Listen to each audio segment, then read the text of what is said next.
in my honey, it's in my bed. It's only my hyper heart alone on the water. Cover me in rag and bone. Sympathy, 'cause I don't wanna get over you.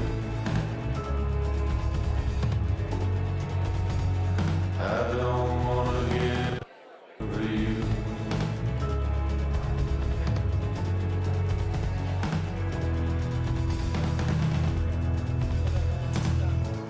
Sorrow's my body on the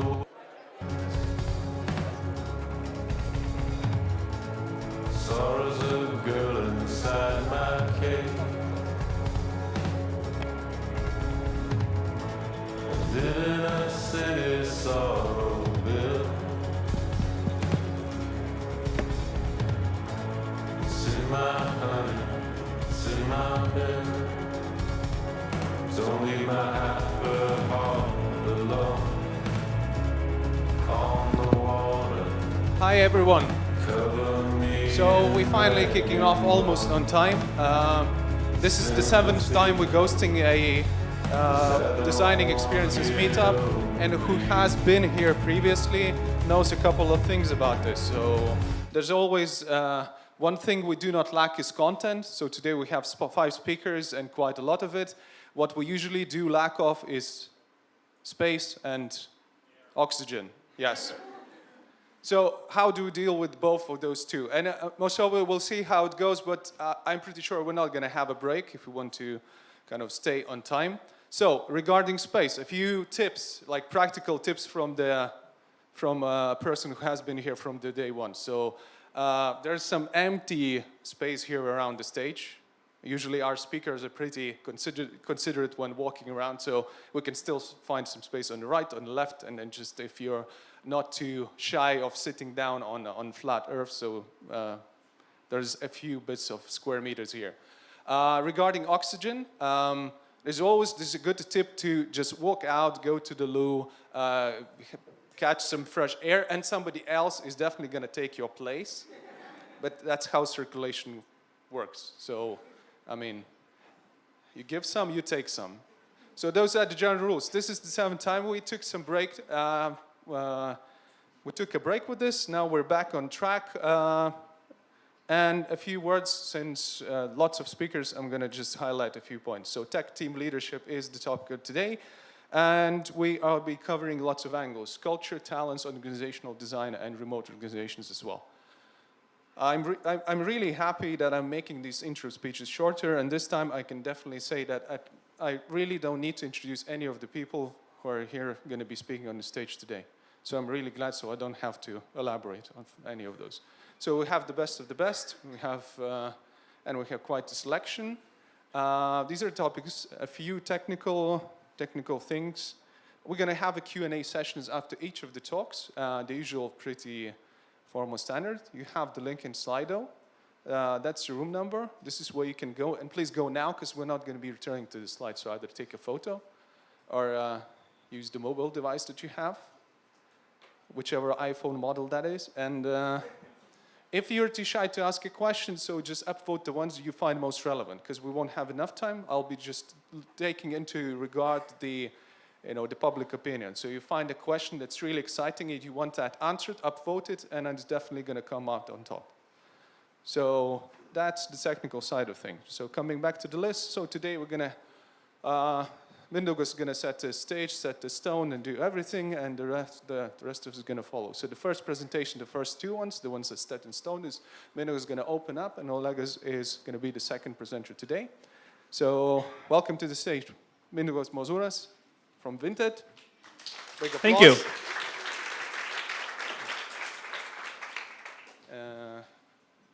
I'm just going to put on the slides, and Best of the best. No pressure, right? yeah, deal with it. Glad that I'm at least starting while there's oxygen in here. Hello, everyone. Does it sound good? Cool. So my name is Mindaugas, and today I'm going to talk about sustainable speed. First, let me introduce myself shortly. I'm currently the head of engineering at Vinted. I also lead the Vilnius Tech Leads meetup. And this is a Tech Lead event. I'm very interested to find out who of you have been to Vilnius Tech Leads. Way too few. Way too few. We're having a meetup tomorrow, so if you're interested, come on by. I also previously co-founded the Vilnius JS meetup. That one is now in much better hands. I also used to write code. I don't really do anymore. And part of that code was open source. The project that I'm most proud of is Pronto. And the reason that I'm so proud of it is because it has so many contributors. If by any chance you're bored during this talk, please don't go on Facebook. Instead, go on to codingfearlessly.com. That's where you can find me on the web, or Twitter, GitHub, Instagram, Letterboxd, or SpeakerDeck, SM Mozuras. Going back to Vinted, this graph illustrates the last 7 years I've spent with Vinted. I've been there more than 7 years, and sometimes people ask me, dude, 7 years, that's a lot. Maybe it's time to switch jobs. And to that, my answer is a very clear no. And part of that reason is that Vinted experienced at least 3 very different stages. I feel like I've been at 3 very different companies during those 7 years. At first, we were this really fast-growing startup. Then we had a second stage where we're trying to find a working business model. And now we found that business model, and we're growing faster than ever before. And this growth illustrated in terms of how many transactions we had. And these Christmas trees do illustrate Christmas, because during Christmas, for some reason, people decide to spend time with their families instead of browsing Vinted. I don't know why. Today I'm going to talk about sustainable speed. And during those 7 years, a lot of things have changed at Vinted. But one thing that remained true is that we value speed. And I mean, who doesn't, right? Like, fast is better than slow, right? And but the type of speed we've come to value is sustainable speed. And I'm going to talk about it. I'm going to talk about it in 3 parts. First, I'm going to give some context to why I believe speed is important. I'm going to talk about changes. And I'm going to talk about what type of speed we value. And then I'm going to talk about what do we do to keep our speed sustainable. Sound good? Cool. So, changes. A lot of things won't change. One of the things that won't change for Vinted is that our mission will remain to make secondhand the first choice worldwide. That won't change, really. To make this mission a reality, we've built a secondhand platform where our members can buy, sell, and trade fashion. On this marketplace platform, our users will always expect the lowest possible price. They will always expect the vastest possible selection. They will want the fastest possible delivery, and they will want to feel as safe as possible while transacting. These things won't change. And it's important to identify the things that won't change, but a lot of other things will change. The environment around us will change. New technologies like virtual reality, augmented reality will affect us in ways that I cannot even foresee right now. Our competitors, the market conditions will change. And in this changing environment, one thing will matter over everything else, and that how fast we are able to react to the changing circumstances and adapt. And each day, on a smaller scale, we found out new stuff, we run A/B tests, we release new features, and we learn new things. And when we learn new things, it's also very important how fast we are able to adapt those things and change. So that's why speed is important. And the next question is, what type of speed do we want? Do we want to move fast and break things? That's what the previous Facebook motto used to say. That Facebook said that they want to move fast and break things. And at Vinted, that is not the type of speed we want. We instead value sustainable speed. We value long-term speed over short-term speed. And I would like to illustrate that with a couple of examples. First, let's imagine that there is a developer who's working on a feature, and he's working day and night to deliver that feature to his customers, literally day and night. And he's spending 100-hour weeks to make this a reality. And that's speed, right? He's working as fast as possible to make this feature a reality. And he does it successfully somehow in this imaginary scenario. But what happens next, what can happen next, is that he is stressed, he's burned out, and that he wants to maybe even quit the company. And I don't have to tell this room full of tech specialists that it's hard to find good developers in this market. So in this hypothetical scenario, we got the short-term speed, but we lost in the long term. Let me give you another example. Let's say we found, let's imagine again a development team, and let's say that this development team found a crash in their iOS app. Like tiny little crash that affects a very small percentage of the users, a tiny fraction of percentage of the users. And now this development team has a choice. They have a choice to fix this crash or to go on and develop some new feature.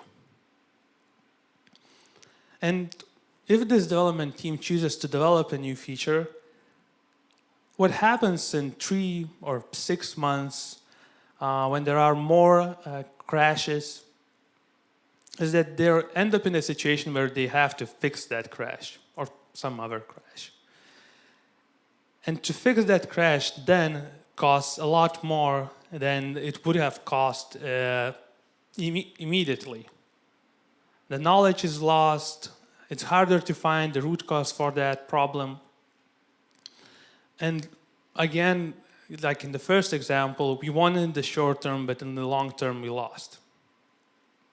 So these examples illustrate why at Vinted we pick sustainable speed, long-term speed, instead of short-term speed.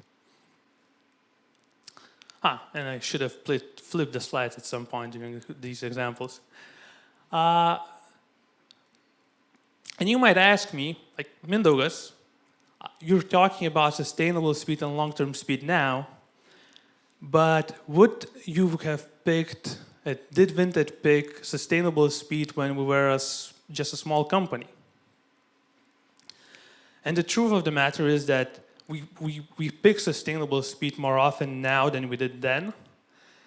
But in a lot of cases, picking sustainable speed then was also about just being aware and implementing practices that don't cost too much overhead. And with that, I would like to talk about the things that we do at Vinted to have sustainable speed. And these things, they're by no means I would like to say that you should do this at all companies and that these things work for everyone. These are the things that we picked and we believe work best for us. And every company is, of course, a bit different. I'm going to talk about culture, about practices, and about how we tried to keep sustainable speed while we were growing really fast. Starting with culture, I'm not going to talk about everything culture at Vinted. I'm going to just talk about a couple of specific cultural values that we have that I believe, contribute significantly to sustainable speed. Those are trust and collaboration. We believe that it's better to create together than try to go at it alone. And I'm going to use this graph by an author that's really favored at Vinted, Simon Sinek. He used this graph to illustrate what the Navy SEALs value. So on the left you can see performance, and on the bottom you can see trust and collaboration. And ideally, the person that we would all want on the team is the one who's illustrated by the green square. Someone who performs really well at their job, and someone who is also great at collaborating with. The green square person. But the interesting question is, who do we pick when we have to pick between the person represented by the red square and the blue square? The red person being someone who's an amazing performer, but who's a bit bad at collaboration, someone you might call a brilliant asshole. I'm sure that at least some of you worked with someone like that in their careers. Between the red square person and the blue square person, who's great at collaboration, but just not as good as of a performer. And Vinted, as do Navy SEALs actually, pick the blue square person. Someone who's great to collaborate with, someone who fits in great within the team, and it doesn't matter that much that that person is not a brilliant performer. We value collaboration over being brilliant at code. And we try to have practices that ensure that these values that we have, this value that we create together, is not just something that is written on the wall somewhere and then we forget it. So what we have is this is part of the engineering growth chart that we have. And on this growth chart, you can see the levels we have in engineering. That's engineer 1, 2, 3, engineering lead, staff engineer. And on the left, you can see topics for growth that we have. And one of the topics that we have right here is collaboration. And if you want to grow as an engineer at Vinted, it's not enough to learn the tools that we use, to learn the code base. You also have to acquire certain collaboration skills. So for example, if you want to go to the engineer 3 level, you have to approach disagreement with curiosity, empathy, humility, and the goal of a stronger solution. It's not enough to just be great at code. You also have to do this. And for one example, and if you want to be an engineering lead, you have to build an atmosphere where your team communicates openly with each other without fear. So we use this as one of the tools that we use to ensure that our value of creating together is not just something that we have on the wall somewhere. It's not, and is actually implemented within the organization. And with that, I'll go into practices. I'll enumerate some of the practices that we have at Vinted that contribute to sustainable speed. By no means this is not a full list, just a partial glimpse into what we do. So one of the things that we have, we use OKRs. This is a framework popularized by Google, and it contributes to sustainable speed by giving a lot of autonomy to the teams at Vinted. So instead of CEO coming down and saying to each team, you have to do this, you have to do this, you have to do this, each team sets out their own objectives that, of course, have to contribute to the overall objective of the company, but there's a lot of autonomy there. And this autonomy is better long-term because the team builds up the knowledge and is able to contribute better in the long term. We're also fans of lean software development, or LSD. I won't go into detail into all these 7 lean software development principles. Here they are. If you want to, you can research them yourself later. We eliminate waste connects really strongly with the iOS crash example I mentioned previously. Deliver as fast as possible is definitely related to speed. Empower the team connects really nicely with OKRs and etc. This is not something you expected to see written on the wall when I'm talking about technology startup. We're fans of choosing boring technology. We believe that it's better to pick something reliable, tested, and true instead of chasing the newest and shiniest fashion. We want to make second-hand first choice, and that's hard enough. We don't want to spend our time debugging the latest and greatest technology. We want to focus our efforts on making second-hand first choice instead of, debugging the language that was released a year ago. We also deploy our code hundreds of times per day into production. We like continuous delivery. The small changes allow us to learn faster, make the feedback loop faster, and help us learn faster. We make a differentiation between deploying code and releasing code to users. Deploying code means putting code into production. Releasing code means making that code actually available to users. And we make that distinction by using tools like A/B tests and feature switches. So we might put code into production via deployment, but we will release that code to users when we enable an A/B test to a small percentage of a user, and then slowly increasing that to the full user base.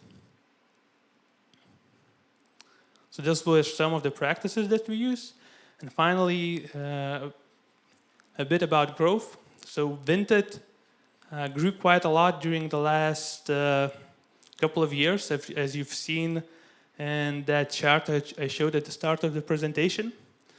That also includes the engineering team. The engineering team over the last 2 years grew from 30 people to 120. And to keep sustainable speed while growing that fast was a challenge that we were thinking a lot about. And some of the things that we did, so we work in cross-functional teams, and we grew those teams by splitting them up into 2. So the team grows to the double size and then splits up into 2 teams.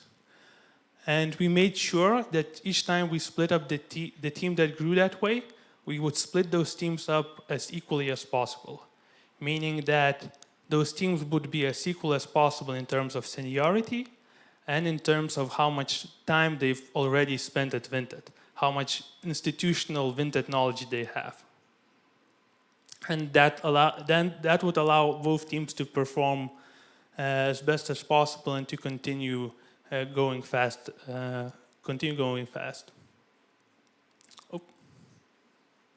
One other thing we have tryouts. So when we hire people, there are a couple of steps. There's a technical interview. There's an intro meeting, homework, and technical interview. And the last step is a tryout. So when you pass the technical interview, you're invited to spend 1 or 2 days with the team at Vinted. And the primary reason we do this is to ensure a cultural match and a match with the team. So we had instances in the past where we would have someone who passes the technical interview perfectly, and then we would invite that person to the tryout, see that there's no fit, would not give an offer. And that's also another practice that makes sure that we keep teams working as best as possible, and that also ensures that we keep the culture that we actually want at the company. We also believe that junior developers contribute well to the teams and give certain diversity in the teams, new opinions, and are able to challenge senior people really well. So even while we're growing really fast, we're still hiring junior engineers. So today I talked about sustainable speed. I think that's a key element of the engineering culture at Vinted. I talked about some context for why I believe speed is important, and I talked about a bit about why we value sustainable speed, and then I went into what kind of practices at culture we have at Vinted to make sustainable speed a reality. I hope that at least I was able to inspire you to take a look at your team's organizations and think about sustainable speed, or to take a look at some of the practices or tools I mentioned. Thank you for listening.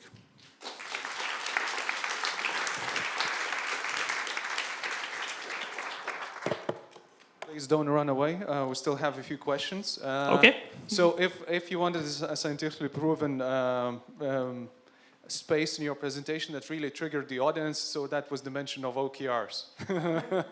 So I think you're not going to get away. So first comes the loaded question, which implies something. The first, what is your progress with OKRs in Vinted?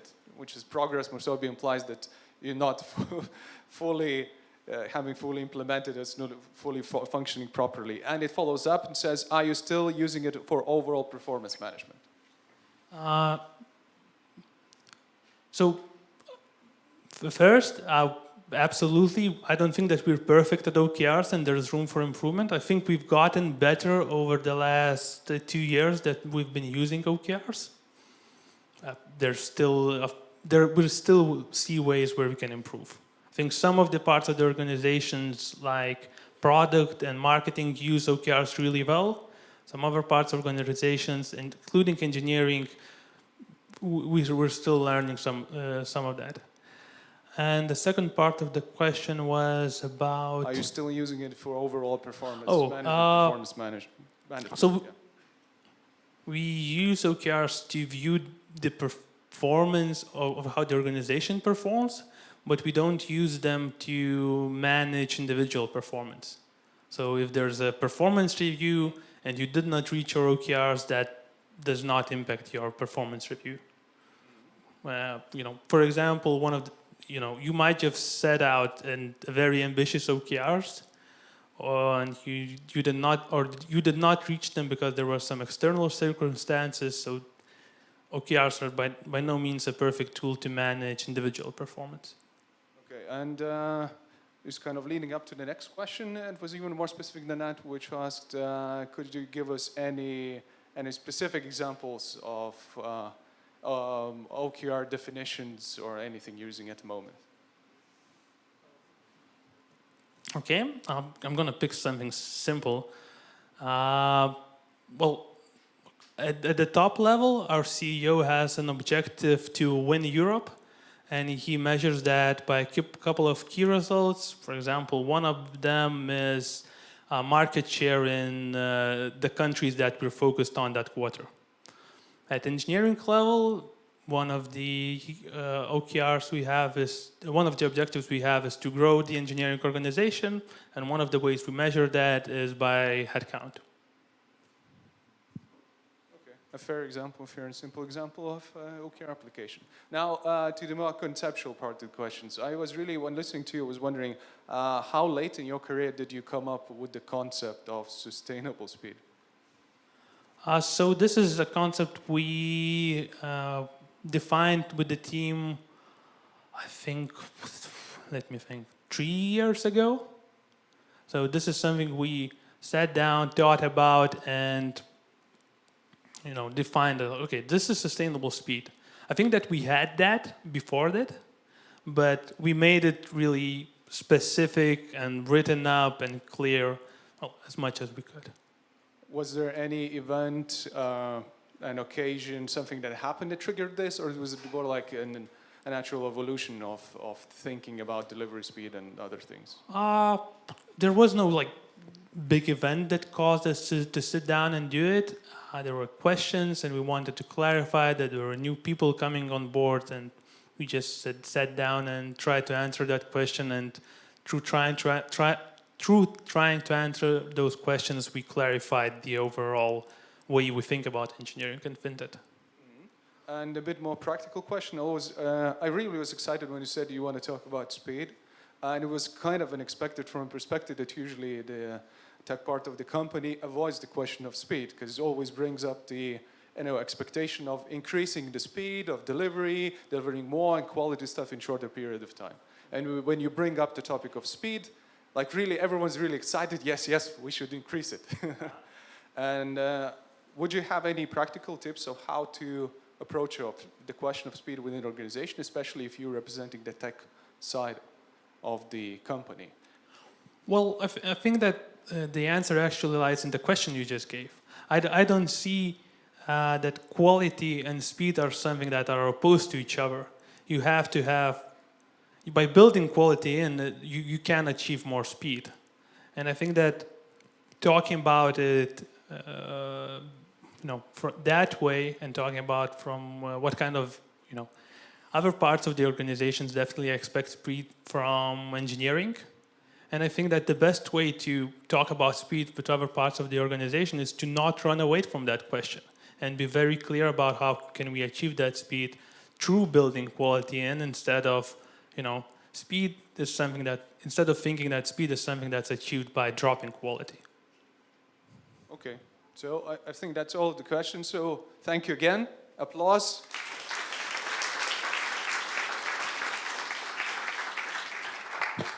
So we're going to continue with the second presentation. Just a second as we change the slides.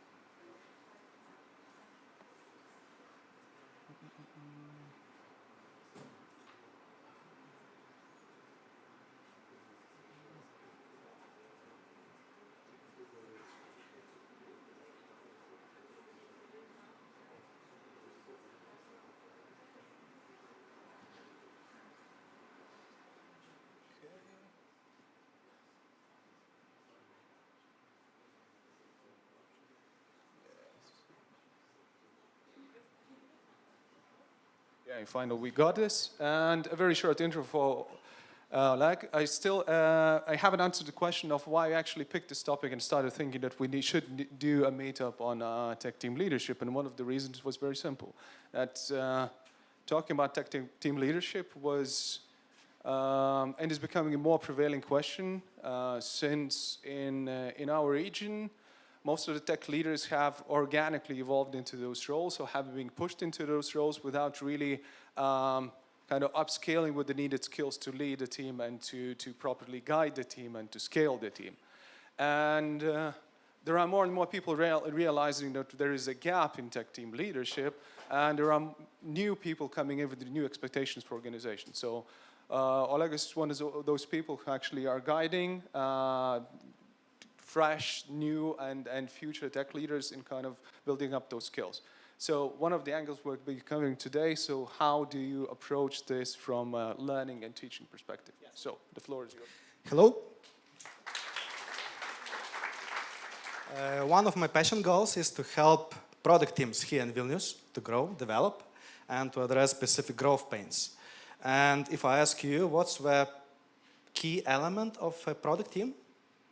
What you start with? Product. What else? Team? Yeah, I would start with teams. Usually people say money. I would say with team, and the typical composition of product team is a trio of whom?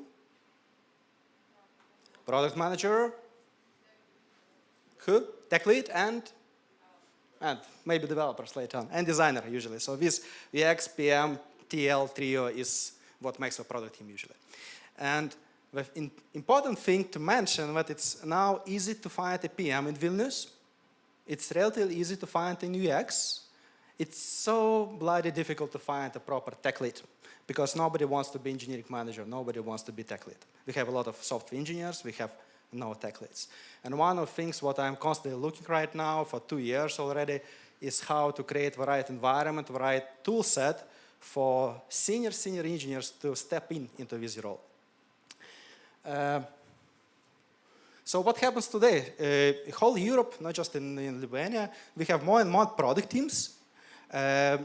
These teams usually start with 3 competences. We have a PM guy who is a salesperson. We have designer who is a human person. And we have someone who goes and builds stuff. So basically makes things happen. How it happens organically, when you find somehow your product market fit, and you start selling more stuff, you need more capacity, you need to deliver faster, you need to grow your team, right? So the first function which usually grows is engineering. Immediately, because you want to deliver faster, and you want to deliver more at the same time. And usually PM or product CEO comes to the future tech lead and says, hey, go hire 2 developers for me. I want to deliver more. And then now you have dual role, basically. We have builder, who is developing stuff full-time, and then you have who? Manager. You have another hat on this person's head. He needs to go hire, attract, hire, sustain, retain, and grow other people, which is a very different role. And you have actually several options, what you can do, what usually happens in product team.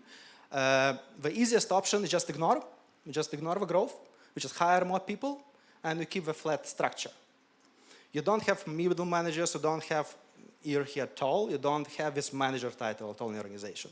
You just keep hiring people, you assign responsibilities, and you try to deliver something. But it has multiple prerequisites. First, you should have very strong work culture.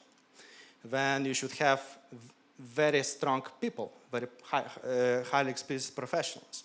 And then usually team is still very small. It's what I've seen so far, it's usually up to 2 product teams. So 15, 17 persons max. After that, you need to have this middle management competence in your organization. One of examples in Vilnius, for example, that runs very well with flat structure is Revolut, for example. Revolut is a huge organization already, several thousand already people, and they are flat still. They try to ignore this middle management competency, and they are doing very, very, very well and creating amazing product. Second option is just Better Call Saul, so you bring outsider. How it looks like, so we have nice, amazing product startup, and we have 10 developers hired, nobody wants to be their manager. We say, hey, let's go hire external manager. And he will make it nice, and it will all work out somehow. It can work out, but it has multiple prerequisites, of course. First, it will require very solid onboarding of his manager, because he will not know your culture, he will not know your organization. He is outsider by definition. It will take like 6 months to properly onboard a new manager.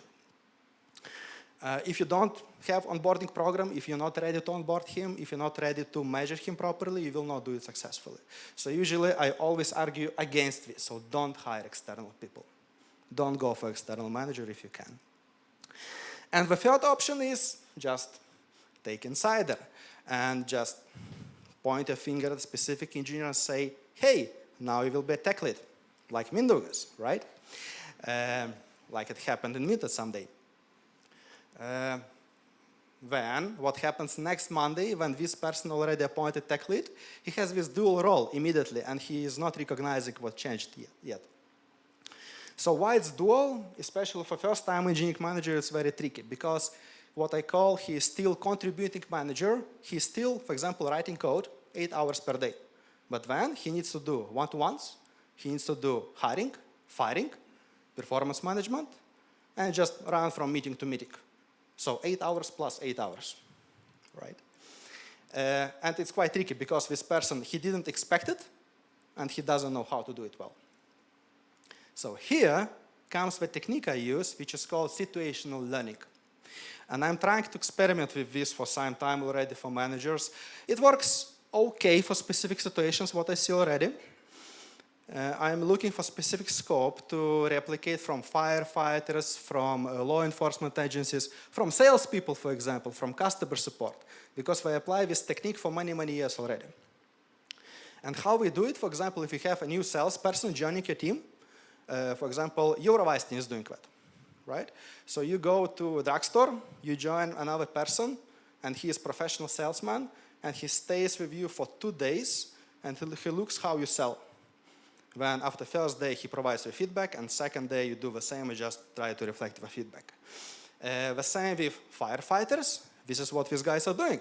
And they are doing here for 45 minutes. They're just making a fire, right? And then looking how it evolves and what to do with this, which is amazing, right? So when you do it 50 times, 100 times, when you go to a real fire situation and you know already what to do, right? This is what I try to emulate with our engineering managers. We have multiple difficult situations that engineering manager faces day to day. So let's start with hiring. How you go attract engineers. How you create your hiring pitch. How you sell yourself. How you sell your organization. It's very tricky, right? How to build the trust in 15 seconds via LinkedIn, for example, right? How to fire a person. It's very difficult emotionally to fire for first time, for second time, but when you fire 50 people, it becomes a bit easier, right? So now, how to go through these difficult situations, how to learn to do it with maximum realism without actually destroying your organization. There are several elements for this technique. First of all, it's a playground. So you set the context. You basically select the scope you want to train. There are multiple difficult situations in what manager faces. Hiring, firing is we already discussed, but then bias, issues with diversity, delivering bad news about performance, right? Managing up, so managing your boss. So when you're a middle manager, you're managing your direct reports and you're managing up. Especially in large organizations like Danske Digital, it becomes essential skill for a middle manager to navigate, right? So you set a stage, then you have a content. What I usually do in terms of content, I prepare a short brief document, which is half a page. Let's take hiring pitch, one of the situations I usually apply this technique for.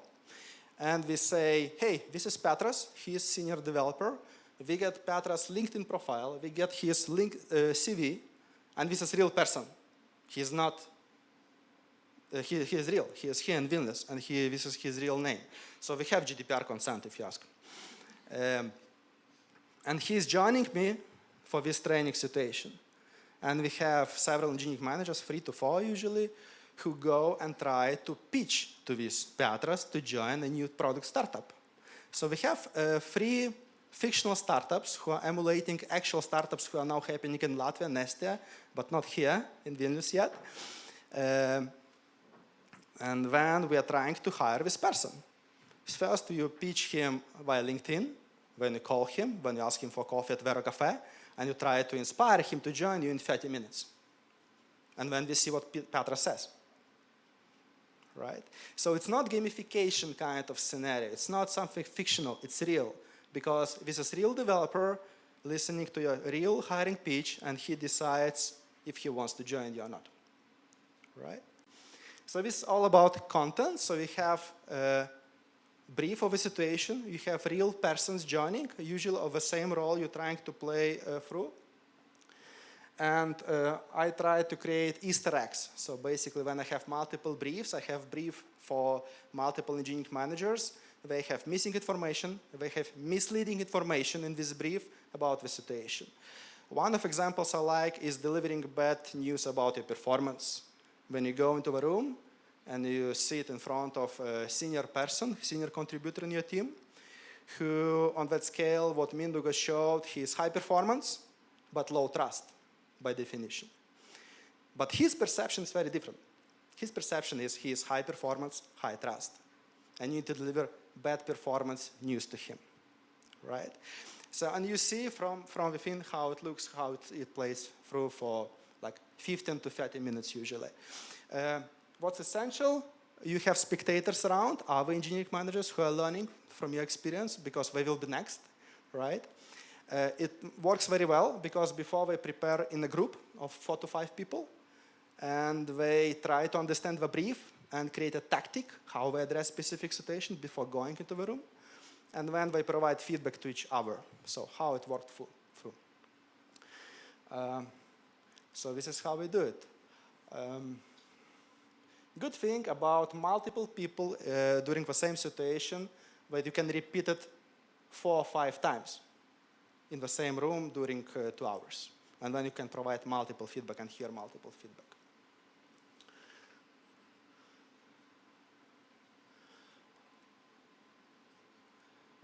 Several trends, what I'm trying to apply, serious games. Serious games which is quite effective and used by multiple people already, like firefighting simulator, for example, right?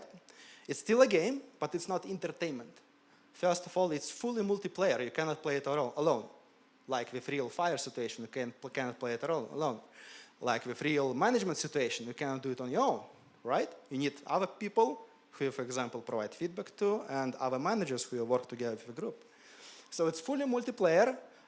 It's time-based, contextual, and I'm looking to find or build something like that for managers as well, because now it's all like we have a lot of YouTube videos, we have a lot of courses, static courses we can read through or watch through, but there is nothing you can play with yet.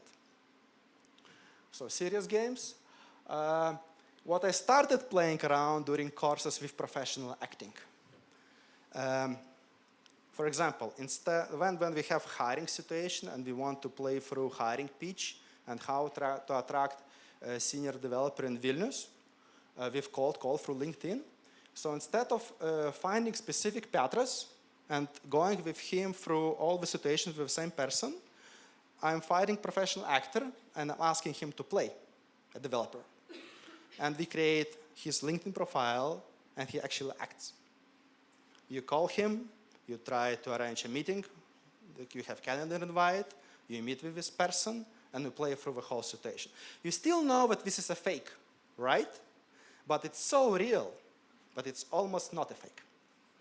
And what's good with professional acting, it's professional, right? Actors make you think that it's almost live.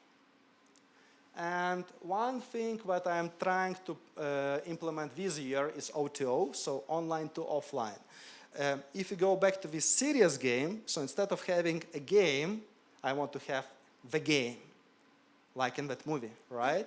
So when you connect professional actors, you take real situation, for example, working with remote developers, working with distributed teams. You can emulate time zones, for example. You can emulate remote feedback with professional actors in real life instead of having just a game. And the last but not least, fresh and hot, Samsung has introduced very new interesting technology. It's called synth media, which is next stage of how we are able to emulate a human. It's not AI, it has nothing to do with AI, it's all about emulating perception of human. It's full emulated, it's not real person. So Samsung Neon project, which was introduced just, I think, 1 week ago in Las Vegas, it emulates human being fully. How you look, how you feel, how you talk, and it's fully generated, so it's not a video even, which is amazing. So instead of using human actor, I'm thinking maybe it's possible to use synth media. So this is what I call ethical deepfake. So instead of using human deepfake, we use just generated media for this. So this is it so far. Thank you.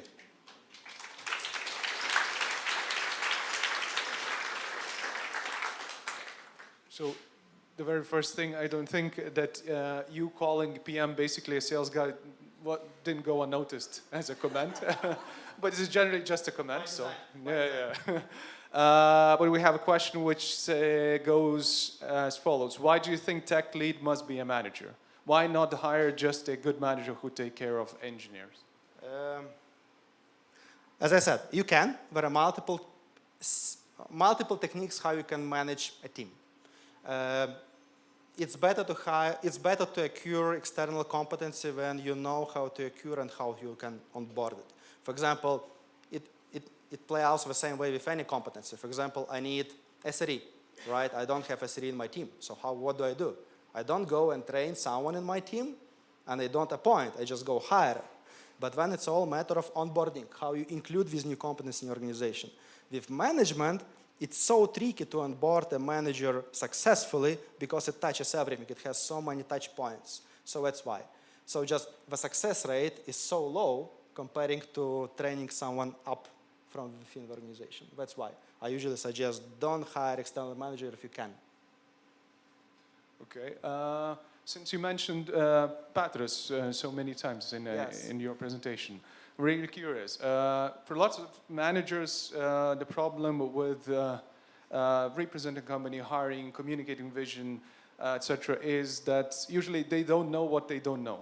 And since you run these simulations, could you give us a summary of feedback that the managers get after the exercise you do? Like what kind of new things do they realize that they have been doing in a wrong way, not doing at all, or just missing the point entirely?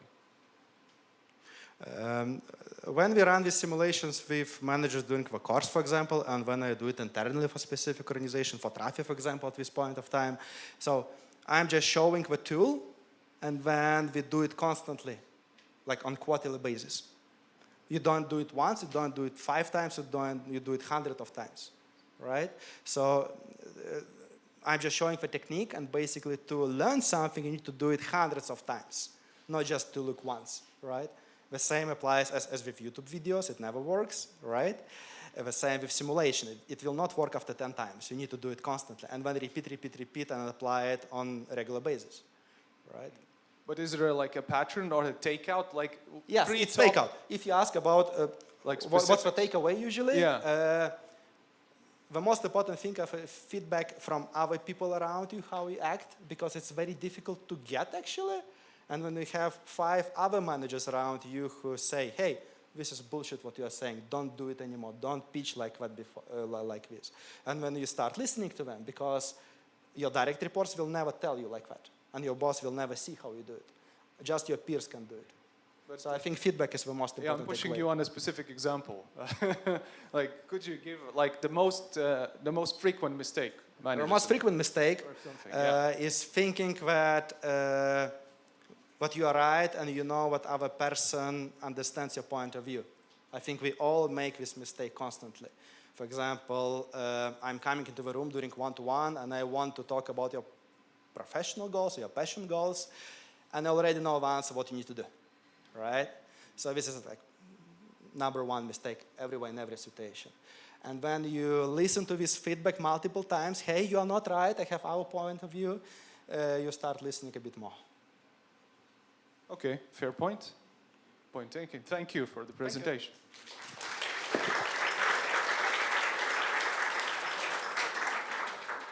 And a tip for the audience, since we already are going to have the 3rd presentation. So if you'll be asking questions, please also write the name of the speaker just before the question so we know which one are we addressing.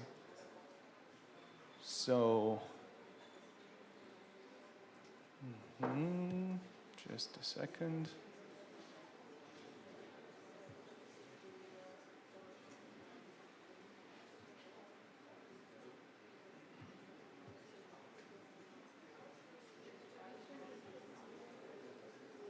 Yeah, it's on. So, yeah, Ilma is coming here. It's cool.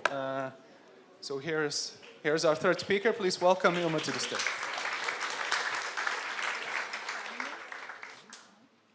So hey everyone, my name is Ilma, I'm from Meetup, and today I'm going to be sharing my own personal experiences, how we grew our team at Meetup.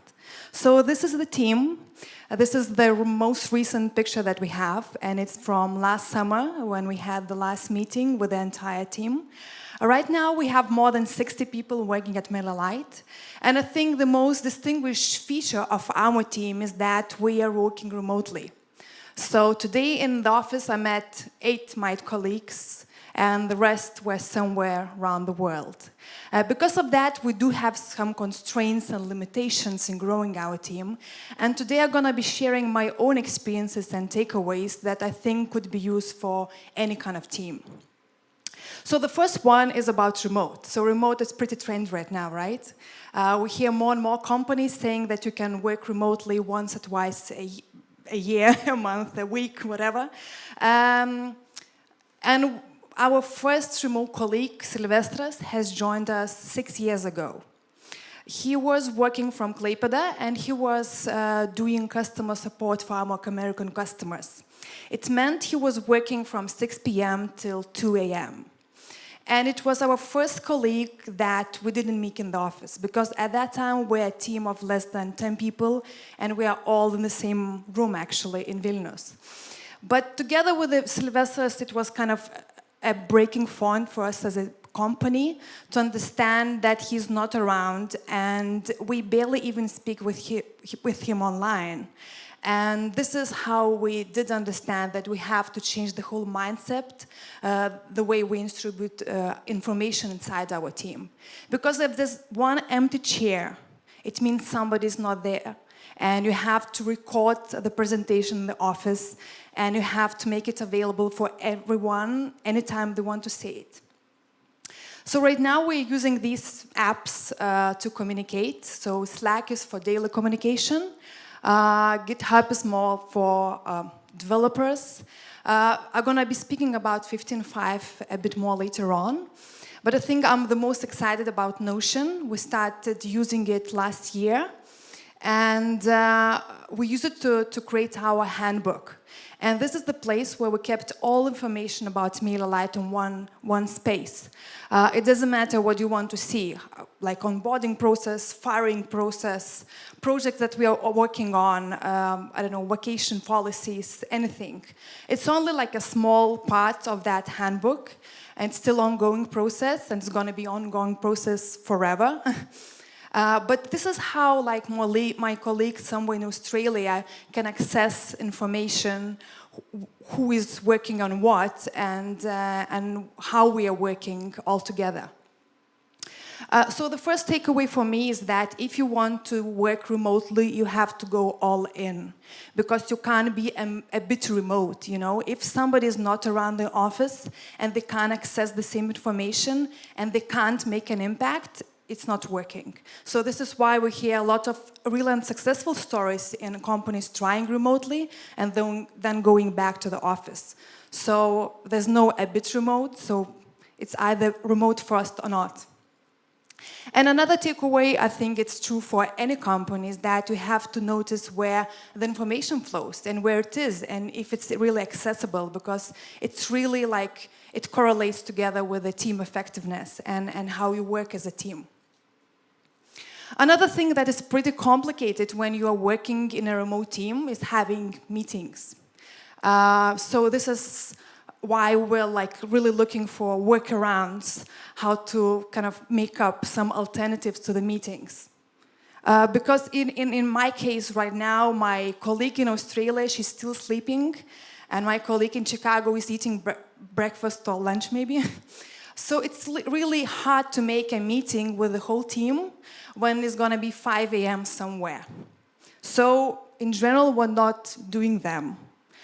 So what we do at Miller Lite, we have weekly check-ins, and it's in written format. It's all being done on Slack. You don't, like, there's no time when you have to do that. You just have to do that on Friday. Then we have developers, project managers, designers. They do have sprint planning calls, and they're being done twice a month, and that's it. Then we have a monthly remote call with the whole entire team. It's optional if you want to participate there, because we don't talk about job there. We share. Usually we have one topic that we discuss, and it's more even like to get connection with the team members rather than to work together. Then we have monthly newsletters. It's being sent by several teams. And this is where the most important information is about what we have achieved, where we are going, what is really needed for everyone to know. And I'm going to go back to monthly 15.5 since like in the future slides. Then we have quarterly one-on-one with a manager. This is where you have to participate, and it's like a proper meeting, I guess. And then we have vocations. Vocations is our team meetings that we're doing twice a year. The entire team is meeting in Lithuania in the summertime, and then we're meeting somewhere warmer in the wintertime. We spend the whole week together, and it's like a big deal for us. And that's, I think, the only proper meeting when we actually see each other as team members. Because of that concept and because of the way we work, all our team members, they have a lot of uninterrupted time. We have the mindset that most probably my Slack message won't be kind of answered in several hours, and it's totally fine. So our whole communication is totally async, and because of that, you can plan your day ahead, you can plan your week ahead, you know, and I think it's really connected with the productivity and why we can work faster as a team just because of that mindset, because there's no one that will interrupt you, and it's up to you when you answer your Slack message or an email. So another takeaway is that if you're not in firefighters business, then I think fires should not be your kind of business on daily basis. And if you're happening to have fires on daily basis, there's something wrong with the organization. Because I think having a team that is in the flow, that is in deep work, is much more important than just, you know, putting on the fires. And then I think, you know, I'm sure that you've seen a lot of researches and about remote teams and how productive they are. So I think that the main reason for that is just this async communication. And this is something that could be tried by any company, you know, it's just like a mindset. You don't have to actually be working remotely. One more thing, and the most common question that I get when I say that I work remotely is that, oh, do you know your colleague? And like, do you have any connections? And are you actually friends? Blah, blah, blah. And then I actually remember the time when I was working in a proper office with a lot of colleagues in open space. And I still remember the conversations, you know, how are you? Good, and you? How was your weekend? Great, and you? Like, amazing. And it's like, I can't say that it's actually a connection, it's just talk, you know? Talk is like super superficial, and then at the same time, are you actually listening to that colleague? And is it really a connection? So here we go, this is 15.5. So at Miller Lite, we're asking, how are you, only once a month. And this is when we listen. So we are using 15.5 for that. It's an app, and it says that you're going to spend 15 minutes answering the questions, and then the manager will spend 5 minutes giving a feedback. And most of the questions, from time to time, they change, but we always ask how they're feeling, we always ask about the challenges, and we always ask what they're proud of. Because sometimes people could be proud of really like tiny things that you just didn't notice. And this is when we listen. Everybody knows that we're gonna react to what they have written. And this is where they can be insecure. This is where they can say that we have a problem in the team. This is the place where usually we hear about personal problems, because sometimes they can't do the job properly because there's some kind of issue in their personal life. And you have to know that. And you have to have a place for them to share that. And in proper office, most probably with some topics that would never come up, or it's like 6 a.m. in the bar. So I think trust is the foundation of any team, and it's really, really important to create that safe space somewhere where they know that they can share and they know that they are listened to. I think listening is the most important part here. This is something that we hear quite often as well, how culture is important. and is like the most important thing in an organization. I think it's even more important in a remote organization because, you know, in the office culture somehow happens, you know. People talk, they figure out, you know, how to work together. In a remote team, it's pretty complicated. This is why we are very conscious about our culture and how we work and what we do and what we don't do. So we sat down and wrote our values really early on. And it wasn't just plain words about, I don't know, nothing. We really went deeper, and in our documents, you can actually, everybody's signing our values together with a job contract. And one of the values, for example, that is super generic, saying that we treat people equally. But then we go really deeper, how we say hello in our office, and how we talk with our customers, and what kind of words we use and what kind of words we don't use. And every department and every team, they have their own values that are connected with the team, with the whole like entire organization, and we're really super, super precise about it. So one of the recent examples is about us and our culture. So art was always a big deal for us. We always go to exhibitions together, and it's really fun for us. But at the same time, right now in Vilnius, we have maximum 20% of our colleagues because they're somewhere else. So this is how we came up recently with a creative day. Now we have one free day once a quarter. And this is the day when you just have to go out of your office and you have to do anything creative. It can be going to a museum, to an art gallery, going to pottery courses, whatever it is for you, right? Because we do believe that creativity is a big deal for us, and we want to have more, you know, connections in our brains. So we have a Slack channel, as you saw before, where we share our experiences. But I was the most surprised to see the Facebook post done by my colleague's wife, saying how, like, just expressing her emotions, how happy she was having a date with her husband and going through art galleries in Paris. And a day after that, I got a message from my colleague, Jonas. And you know, I was happy because this is how you realize that you attract similar people. And so one of the takeaways is just, you know, culture is not something that you have to Google, you know, and you don't have to Google values. You have to just sit down and understand who you are. Like we believe in creativity. For some companies, maybe it's like competitiveness or anything else, you know. So I think it's really important to be true to yourself. And these topics that you are super passionate about, most probably your team gonna be passionate about that as well. Yeah, just take time, and I think for managers and for leaders it's super important just to take time to notice what you like about your team and what you don't, and how you can change that. And what do you want to design? How do you want your team to look like? Team building or time wasting. So team building, it's something that is really complicated in our case, because we do have an office, but it's usually quite empty. And we, like in normal organization, you can play ping pong, you can go to a bar on Thursday night, and it's kind of team building, right? In our case, it's really, really complicated to bring everybody together. So this spring, we are going all to Miami, and it's a big project, you know, bringing 60 people really far away and then spending the whole week together. So we are very, very conscious why we are meeting and what we're gonna do while meeting. You know, for us, we don't work all together. So for us, when we have a meeting, it feels like Christmas. So it is fun. But at the same time, I think it's just too easy to make it fun, you know?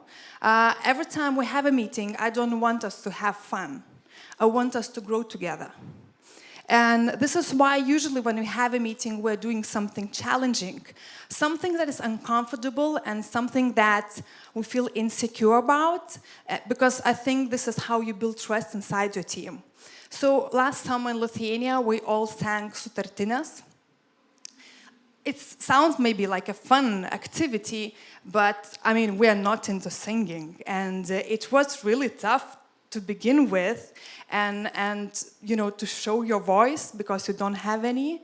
And I'm super proud of my team because we had like a really magical time just because everybody said yes and they agreed to sing all together. And as summer before, we had a hike in Lithuania. It lasted for 11 hours. And some of the team members, they were blindfolded for the whole time. Together with us, we had psychologists that noticed how we're doing. And after that hike, we spent the whole next day just discussing how we felt and what was good and what was wrong and what could be improved. So I think challenges like that, this is how you connect, this is how you build trust, and this is how it's really easy to see what's wrong in like really like, you know, in one day. Yeah, so I'm always, you know, not for team building, but for team growing, because I think it's much more fun to grow all together rather than to do that on your just personal level. And it's better for the company. And another thing is just don't be afraid of challenges. You know, talented people, they love challenges. So it's better to challenge them, and then you're going to have really a lot of nice stories to begin with. And most probably you're going to really feel like a team together. And my last takeaway is start with why. So I'm going to mention Simon Sinek one more time. So this is the name of the book, and the main idea, it was meant for managers and leaders. The main idea was that it does matter how you create and what you create, but the most important thing is the why. Why you create a company, why you create a product.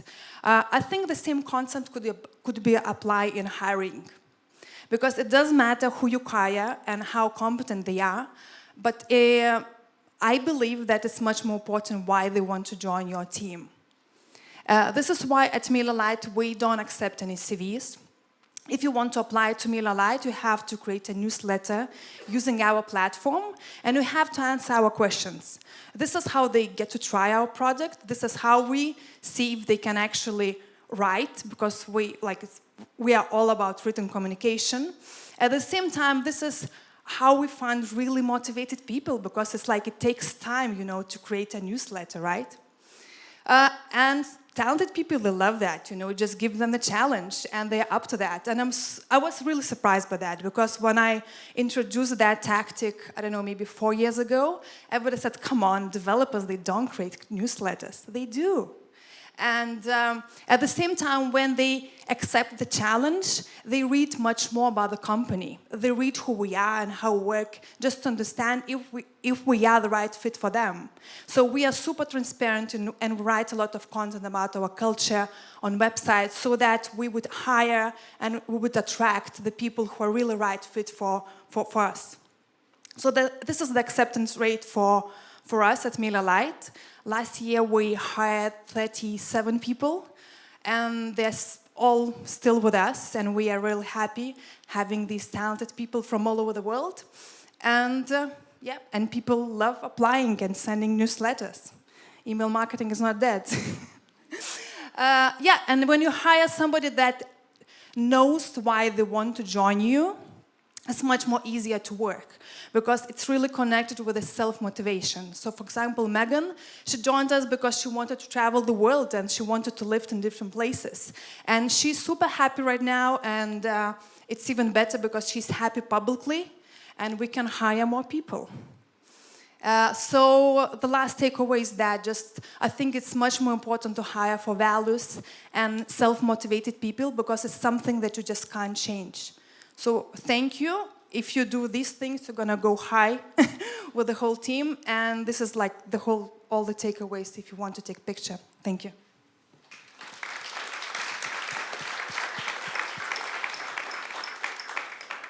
We always have these key slides that trigger people. So yours was, I think, your first remote employee, with lots of nice pictures where working from different places, and the question was like, do you have any problems with self-discipline?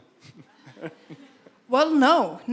Well, if we do, it's kind of, we just say goodbye, you know. But it's like, you know, when you work remotely, it's so easy to see if somebody is not working, because you see only the result. So it's so easy just to notice if somebody is not around.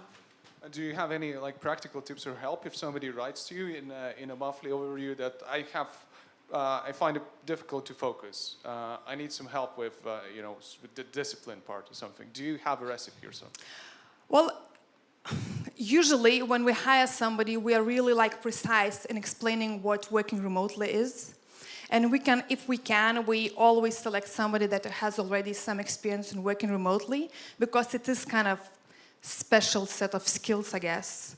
And so we always explain, and then we have like a lot of Slack channels. We can talk with your team members about if you have any issues.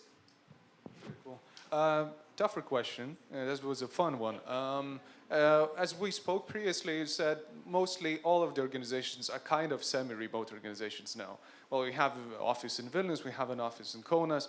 What usually companies are struggling, managers are struggling with, is that the different office is like a different republic. They develop their own sets of values, their culture, their practices, rituals. And at some point you have somehow to mend the bridges between the different units. Should any of these takeaways be a priority, or do you have any practical advice to a remote organization that struggles with specifically this type of problem, where some units, some offices, and some teams grow apart over time? I think we are really happy because we don't have the problem, and I think it's much more easier to work remotely first and be totally remote company rather than to have a lot of units in different parts of the world. And I think the culture really starts with the hiring.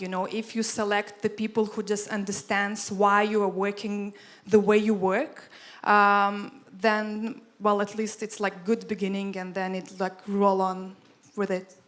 And so we just fell in a question, which is an essay. What's the firing rate? I mean, how many people you find not to be a good fit for your company? What's your recipe for finding out? Because we heard some recipes from Vinted. Maybe you have something similar.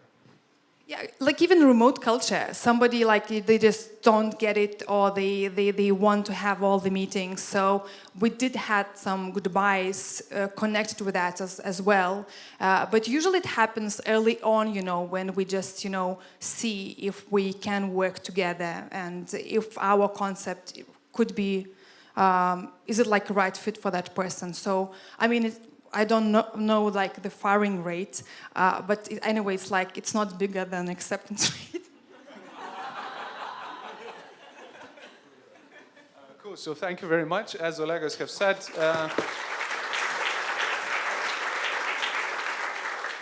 it gets easier after the 50th time. Yeah. Okay, so we're going to continue in the same vein. We started with the remote. Now are going to go international. So I'm going to invite Gedus on stage and talk about the organizational design, especially the one that reaches out to international arena. So here's the mic. Yeah, thank you so much. So I don't need to talk about the remote because that has been completely covered now. So I would probably talk about a little bit of, we are tech people, we are encountering the organization build up in different phases. So I did through my life, I think 3 organizations building up. So having some experience in it, want to share with you. Not necessarily it's all true for you, but this is my experience. So if you look into the, building up organizations internationally, which are scaling up. So my passion was, we just discussed shortly before, what brings me to this business. I am a hard-coded nationalist, in the good sense. I love Lithuania. I love what people succeed there. I don't want to see this country as a cheap labor force. Not at all. We have so many talented engineers. We got so good legacy from our fathers and mothers, going to technical universities, this and that. And 10 years ago, it has been nothing present in terms of, the big enterprises, scale up. There has been a passion developers. There has been some companies, but nothing really at the scale. So if you look into, my learnings, I'm coming from Danske Bank, so now. So we are running about 1,200 shop, which is roughly about 50-50 with developers and infrastructure. and very, very different teams, very different products. And I think this is so far the best place I've been. If you look into what I want to tell, like, I need to put something in the center. So in the center is the organizational design. I'm sorry for the very much hierarchical stuff, but organizational design. This is normally where I start from. When you come and then as a future leaders, if someone building up organizations, scaling up internationally, you encounter different questions, which is not necessarily the technical questions. You will see much more different picture. And to master your organizational design and not getting especially to a headquarters syndrome. I think we have to discuss whether you have a headquarters syndrome or we have a headquarters syndrome. So I love Lithuania once, we'll get a little bit of a headquarters syndrome, that will be great. But then what you have to learn multiple disciplines. Each of them would take another 2 hours to deep dive into. But one is like how you design organization. Another is, okay, corporate strategy for talents. What we operating in, and what's our shape to make us successful. Different approaches and different shapes. When you look to the ways we operate, you need to understand that. Otherwise, you won't build the right design for organization. You don't really put the right strategy for your talent. Looking next, breaking the distance. International organizations. I said I don't touch that because that's so much we'll cover it. But in the reality, it's difficult and simple. So the covering the distance, this is another thing. How we work internationally, what kind of routines, technologies we can break. It's always like, oh, it's a technology issue. Let's put a video and everything will fly. I can tell you, no. It's not a technology issue. It's also connected to the way you operate. And then you go to employee experience, and this is a topic on itself. This is the things you need to master beyond your technical leadership skills. And this is probably just the beginning. So if you look a little bit into the design, this is actually the true picture I used to discuss with our CEO and how we want to operate in Lithuania. One of the things while we established at Danske was, okay, let's agree upon some rules. So rule number 1, where are the people are managers. So rule number 2, where are the managers, where are the responsibilities. So we don't do things like, okay, let's move some headcount or implement workforce strategy in some meaningless way, etc. This is not sustainable. So it's very interesting to look into, then you apply that organizational design and you understand how you need to conduct when you work in the 3, 4, 5 different geographies, how your organization would look like. Actually, how many managers, and this is not only hierarchical structure, this is how you organize your teams. And a lot of aspects in it, when we look into when I discuss with different CEOs and also with the CEOs from Danske Bank, we said, okay, look at this. My recommendation is, if you overall have 300 people in the world in your organization, okay, let's get real. So, and then factor is, if you get over 30% of your staff in Lithuania, it doesn't really matter because, for instance, I have my staff which is present in Denmark, right? So I have teams in Denmark working on the subject I'm responsible for and user technology, so this is my field. So let's get real. You cannot make your structures or your responsibility of the products which have no direct report to you or to myself, and in that case to CEO. The reason is, if you'll encounter different small teams, but the teams are anyway location-based, and people are people, we have their own concerns, we have their own means, we need to go someone too. Those guys sitting here, we have, especially if it's 2 levels below, we have no glue what's happening in this part of organization. And it's not about the power, it's about it being productive. How you do that? And then you establish the peer relationships. This guy is very much interesting actually to help this guy because he has in the same place the team. And it could be vice versa. You can multiply this around. So this is the way you should be able to think upon, okay, how I design my organization from that perspective. Where do I place the people? Where do I place the managers? What kind of relationships those managers have between each other? And then sometimes we look into a different place. Well, because of different reasons. You get small, tiny teams which operates differently. And then it's down to the manager. If you talk about a scale, I'm not talking about 20, 300 only organization, which is rather okay still to manage, because you can select individuals as managers who are capable to lead through the distance. But when you talk about a scale, we talk about, like 3,000, 4,000 people. Statistically, this doesn't work. You get small segmented teams, it's very hard to make them engaged.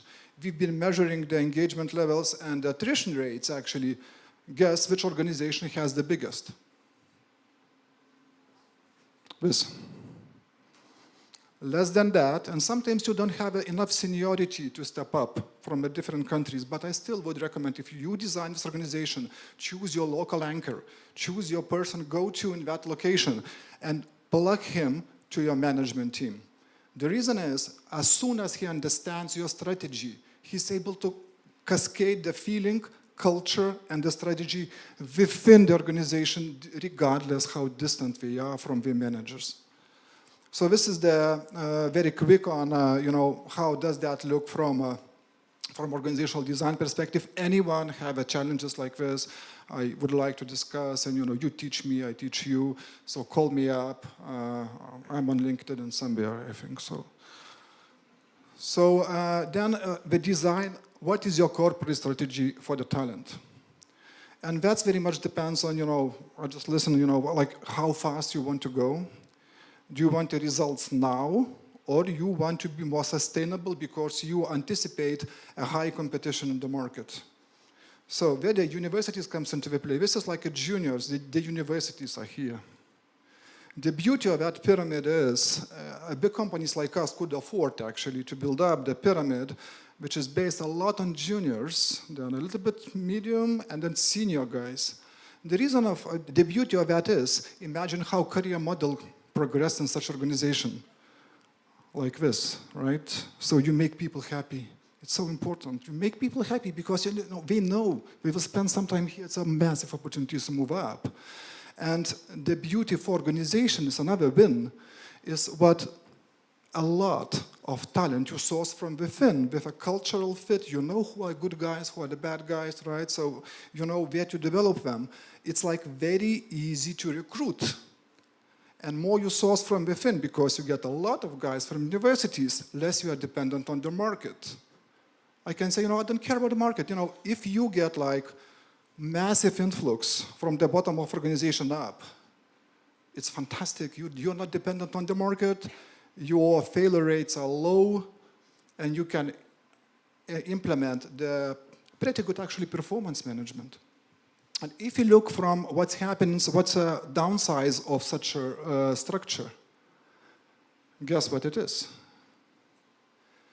Juniors will never be as productive as default engineers. If you need to get stuff done fast, if you want to get like really hardcore engineering, we have markets. Markets is like trading guys, right? They're always special. Trust me, in each bank, markets are special. They are hardcore guys. They deliver now. There is no kind of tomorrow. No mañana. So it's now. Everything happens today. And we want to have level 3 engineers on the floor to help our traders, because the one mistake, 1 minute of delay, it's 10 millions flying away. This is the reality. So they need another shape of organization. They cannot afford themselves. They want results now. If you are employing a new startup, can you afford sustainability versus the delivery now? It's hard, right? So I think your problem is to deliver rather than to mature the talent long term. I think the beauty comes of that triangle is, of course, the managers push you back, especially in the big organizations, because of a trust issue, largely. Especially when you go to a known location, the trust levels are not so high. You have to build it up. What is happening? Okay, I'll hire and you hire overqualified people. This is the mistake I see happening in each new startup or each new international coming to Lithuania. They hire overqualified people. So it's very important to say, hey guys, this is like a dead end.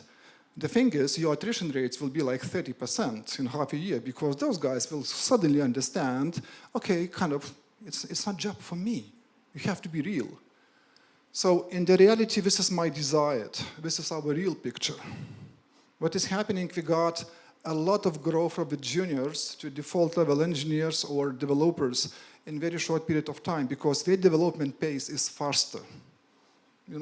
Each step takes exponential time to go up. So basically, we are growing up much faster there. We are in diamond shape now. Does diamond fit for me? Perhaps, short term or type of a term. These type of organizations, what we're good is, what we impact towards the society and the environment we operate is great, actually. We produce a lot of good talent, a lot of mature talent. Think upon those big internationals or, the banks no one really likes, a little bit of boring job. Let's get real. Those places where the people got at least first disciplines 10 years ago. What is international IT? How to manage stakeholders? What is the product? Who is the product owner? What is the service management? Those basics has been largely not available in Lithuania 10 years ago. And now those guys come and create the national product. And this is exactly what economy needs. And this is exactly what the prosperous countries needs. Having the national product. So I'm so happy to see, Vinted. I'm so happy to see Tesonet. Truly, this is how the country becomes great. And happy to contribute, actually. So, well, I see some faces. We have contributed a lot. Smiling. Right. Okay, so this is a little bit about your corporate talent strategy. A topic on itself, about 3 hours of discussion. So if you look to ways to operate, now we are busy of Agile at scale and Scrums, and then we look into, another part of our organization and mostly infrastructure. We're still keen to operate on the functional-based towers because if you just implement like agility in the way we understand now, that will break the bank at the moment.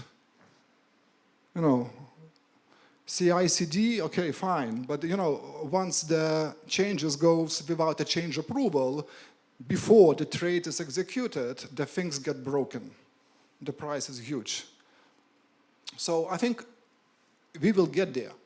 But why important the way you operate, how you deliver the business value horizontally and how HR responsibilities plays in different roles. Big organizations need some order, need some rules. People need to understand what are those rules are, how to navigate within. So unless you understand how you operate your corporate organizational structure, how you design your delivery model would be pretty difficult. And the maturity levels in each of a scale, everybody claims, but okay, let's discount the companies which has less than 1,000 people in IT. Let's talk about those, you are not discount, I think you are there. So, but then, I think let's talk about like a big guys, right? So everybody claims, yeah, we are like, internet is full of YouTube, of Agile at scale implementation at the big enterprises.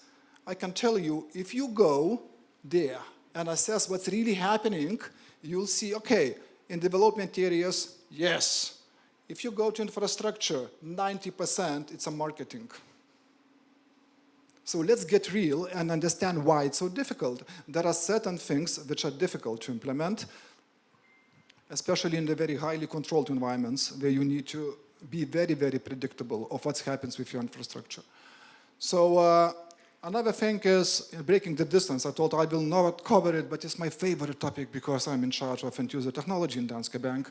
So once we implement Agile at scale, we understood, oh my God, what's happened now? Because like those guys, we don't have a business here in Lithuania, right? So how the business would cooperate with developers. And if you want to be set for success, we need to establish that. And then we establish like a simple things. Let's experiment. We put like sofa telepresence thing. It's not about just to get job done. We put like a sofa in the corner. We put the telepresence always on. Telepresence actually is like an old Cisco technology which works damn well. I can tell you there is no better video quality than that. I'm not paid by Cisco, but trust me, I kind of made comparisons from anything.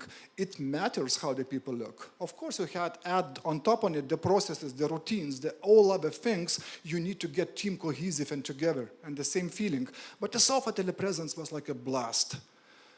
People put it on in here and in Denmark, and we had the same sofa. It became a social area. People come there not for the meetings. They come just to sit and sip the coffee. And suddenly, accidentally, we see another person sipping the coffee on another side, and conversations happens. And then we develop the routines. Oh, you know, like we talk on the phone or on the email and said, you know what, it's like too complex, let's drop on sofa. That became the habit. Okay, and, you know, we just turn around, 5 meters, we sit on sofa, we discuss. It's the same way how you discuss with your colleague there. And, you know, if you tell me like, oh, international teams, globally, the same performance, baloney. It's not. It's difficult because we are human beings. We want the feelings, we want to see the faces, we want to understand emotion, and even you think you get all information on the email, on the Skype, on the presence, you don't. 80% of information are contextual around an office. When I arrived to Copenhagen to visit my friends and my team, my headquarters, just going through the office, I sucked into myself, like in 20 minutes, a massive amount of information, the mood, what is happening, you know, who got the new guys, what we are working on, just tapping by the shoulder, hi, you know, how are you today? Oh, damn, FSA, you know, we need to visit. Okay, FSA, okay, that's important. You know, you get through this and you got like a feeling what's happening in the company. So it's important human touch. And you know, sometimes we experiment a lot. We put like on the end of the tables, always on telepresence, you know, when the team comes to work, we wave the hands to the team, which actually like extend the bench. So experiment with that, be brave, that works. Of course, it's not only audio video to blame, but it's also the routines. Guys, on the sofa telepresence, we have like the sprints, we have the meetups, and in very social, conventional manner, not around a formal table, we just sit and discuss. It really works pretty well. So this is probably this is probably the most important thing. If you are the leader, you are building up international organization, think upon how the user experience went, employee experience went in terms of how we manage employees and how this evolution went from, at the very beginning, what employee expected from you 50 years ago. Nothing. Give me a hammer, give me a tool, I do my job, I go home. And if someone 50 years ago would go back, imagine, an employee comes to the manager and say, you know, what's about a sport club? That will not happen, right? So, okay, you're here to do your job. And then we moved a little bit into the like stage 2 of development, where we get like a slight improvements. We still, in this stage, we stole the job from the robots because the automation has not been in place. So what the people did, they start doing the repeatable jobs, which was, of course, easy to measure, and then, you know, the measurements comes in place with and that. A repeatable process, and of course, organizations what did, the employee optimizations, all the Six Sigmas, and you know, But basically now, actually, guys, it's time to give back the job to the robots they deserve and concentrate on something better. Remember, we stole those jobs from those guys because they've been not available. So then, now, most of the companies are here. We are on the stage 3. Everybody talks about engagement. But engagement is a consequence of something. It's not just a thing which appears. It works or not. What we do with engagement, we do annual surveys, we focus on culture, but this all acts as adrenaline shots. If you think upon how you boost engagement, yes, you can. You make a survey, and all this routine is known. We make a survey, we understand what's wrong, we implement the measures on the yearly cycle normally. That moves up and statistically proven. Even the best companies trying to fix engagement in that mode, they lift up engagement from 60% to 65%, or from 80 to 87%. So it's very little room for improvement.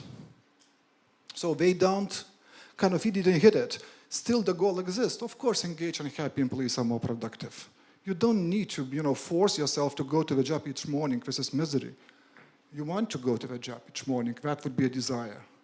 So if I would look into stage 4, when we truly focus on culture, we focus on purposeful design of a space, we look at our offices now and then, look at this beautiful place. I need to visit Vinted. So I love designing the places around, looking to the best designs. I visit myself, the companies like Spotify, and I need to understand how the designs are done based on why. they need to understand how the people work, how we support that, their operating model, their routines, also how we inspire the people in those places, how we make feel great and productive. So this is an art on itself. I love to deep dive into this. And I think the more and more we understand that company has a research or company has a purpose for being, nowadays, people don't want just to go to do a job unless they sense the purpose. Not only about the job, but a company purpose. What is my company purpose? And I think this is so powerful because that gives the energy to the people. Through my entire life, I search for energy. When I feel down in any other companies or in any type of a thing, get this, kind of, why you're not getting energy? I don't sense the purpose. So either I create the purpose, and if that's not possible, like what is happening 12 years ago, I fire myself, literally. Send a letter to my manager or manager's manager saying, I don't think I earn my salary. That was my last letter to him. So, and I quit actually. So that is I think, and then if you do this right, you get a high engagement, you have a happy people, productive people. So if you want to read a book of, employee experience advantage or something in that area, just read it. It's light reading. Read first 100 pages and then stop reading further because it just starts repeating itself. But this is normally most of the management books does, right? So, but first 100, maybe 50 pages is good. Especially first 10 pages is great. Don't read the book 10 pages, okay? First, but carefully, really carefully. And if that kicks into you, then read further, okay? Otherwise, throw it out or share with your colleague. So this is it. A very quick introduction to.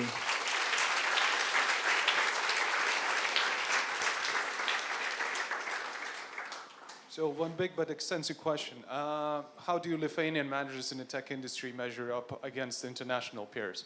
What do they lack? What do they have? How do they compensate for the things they don't have? Well, that's a very complex question. So, 5 questions in it. How are they compensated? Or So first thing, how do they measure up? Okay, how they look like against each other. Okay, so interesting one. Honestly, so my feeling is you need to understand we are a young economy. We need to get things done ourselves. So how many of you have inherited the flat or the house? My kids probably will, but not probably. Me got nothing, okay? Most of us got nothing. We have to build up it. It's 25 years economy. So in order to build up, the certain mindset is, you go and do the shit, right? So I think you execute, you move fast. You don't have so much patience, see? So I think we are pretty good at engineering, and I think we are pretty good at execution. The biggest issue is, well, this is my experience, when it goes to the soft skills. How we understand the people, do we understand the empathy? Do we understand what drives the people, soft skills? This is something which is not available so far in the extent I would wish to. And the reason is very simple. Our management and leadership structures are so young. We don't have very good examples. We are still very kind of fast, agile, get stuff done type of economy. I very first I was when people start to speak about, kind of focus, meditation at work, and all those stuff. I said, what the hell is that? And then I understood, well, this is exactly probably what we need to doing. Focus a little bit on ourselves, understand ourselves, a little bit relax, be better to each other, those things. Just stop doing fast and a lot. Maybe think more. This is my advice, at least for myself, think more. Be lazy. Just don't execute everything. So this is generic overview, doesn't fit for all companies. It fits for me, fits for some of my managers. They are damn good at execution, trust me. We have insourced IBM, 400 million kronas, built up for a 350 company from first presentation I showed to the CEO in Lithuania in 7 months. Cut off. No one did it, to my opinion, in Europe at least. No one. So Lithuanians are damn good at this execution. But then, in the sustainable phase, you need to develop another skills. Unless, because in the last quadrant, you won't be there. You won't be emotionally fit long term. So very good answer, very extensive. Oh, very extensive, but I can talk hell a lot, so I think I over time. So, yeah, anything else? No, thank you.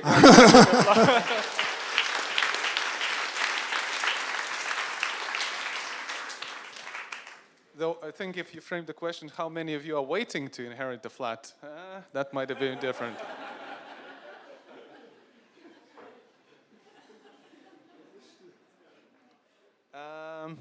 We kind of covered a number of perspectives, and here we come to the last talk of today. So we covered mostly from internals. We had managers, CTOs, reflecting on their own personal experiences and the track record and the journeys they made. And now we kind of bring up the external aspect, the external viewpoint. How do talents kind of view the same issues and the same questions? So Aurelia is going to take the floor. Here's the mic. Hi, everyone. I'm still alive after so many talks and conversations. Wonderful. So like Andrew said, I'm going to be speaking more about the external pressure that every manager working at the tech company experience. So over the last couple of years, tech companies started investing much more into the employer branding. And that wasn't for fun, because all the companies in this region, at least, not only here, let's be honest, are struggling to attract top talent, but also are struggling to retain top talent. So today I'm going to be speaking about what expectations top talents in Lithuania have for the managers working in the tech companies, for the team leads, for the tech leads, for the C-level of the managers, how they could fulfill these needs actually, and how to deal with the pressures. And I will share some tips and tricks, very simple recipes in some cases, that can help managers to deal with this pressure that has come from the change in the power balance. Right now, let's be honest, our top talent, our tech talent, they choose the companies they want to work for. Companies no longer has the luxury to choose the top talents, right? They're struggling to attract them. So today I would like to share and talk a little bit about the research that we did this year. This year, it was last year already, 2019, end of 2019. So we did a proprietary research, the first one in the Baltic countries, where we looked via the qualitative methods through the eyes of the top tech talent. So the way we chose respondents was we went to the companies and we asked them, who are your rising stars? Who are your top tech talents that work for you from junior and senior developer perspective? And then we organized, we used a variety of the qualitative methods. Very extensive, in-depth interviews. Then these people, top tech talents, did a lot of homeworks and tasks. We followed up with them and they've shared with us the headhunting messages that they got from the headhunters or other companies. They commented on the job ads and in general on the company profiles. So we know in depth actually what companies are most attractive for these people, how they perceive tech and company leadership of the companies, and what actions are being perceived as positive. So here we go. Let's start with the insights and recommendations from this research and report, and I will later on share also some frameworks and methodologies that you can instantly adapt and use in your companies in the daily life. So first of all, most desired employers and the attribute. So one of the first questions we asked our respondents was, so finally, what companies you would like to work for? What are the most desired employers in Lithuania?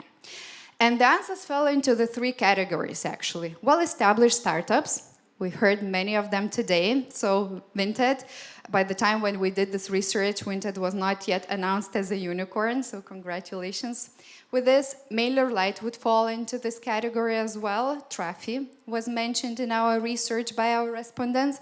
Among tech companies, I saw VIX somewhere here. Adform and similar companies would fall into this category. Not only product companies, but also project. And the third category was corporates, whether digital first, like Danske Digital Services, or other banks, shared service centers, retail companies that have big tech departments. So I guess it's not surprised, but all of our respondents have said that well-established startups are most desired for them. The reason behind it was, well, the most established startups were top-of-the-head employers. So when we asked what companies you would consider working for if you were choosing another job, they mentioned the names of the well-established startups. However, another reason why they came to be most attractive is that well-established startups talk to the audience in the most relevant way. So they choose the language that their candidates and tech people use and choose. They use the same channels, and moreover, they relate with the audience by sharing their values, their interests, and showing their expertise publicly. So when we asked top talents, how would they mention, what would they mention, why those well-established startups are most desired, they said that they feel that there is expertise in these companies, because the managers and tech experts are approachable, they're visible in the markets, they're approachable in the meetups. They mentioned perks, benefits, and salaries that are above average in the market. They also thought that in most cases they would be working with other top tech talents. So they thought that their team would consist of very talented and gifted people.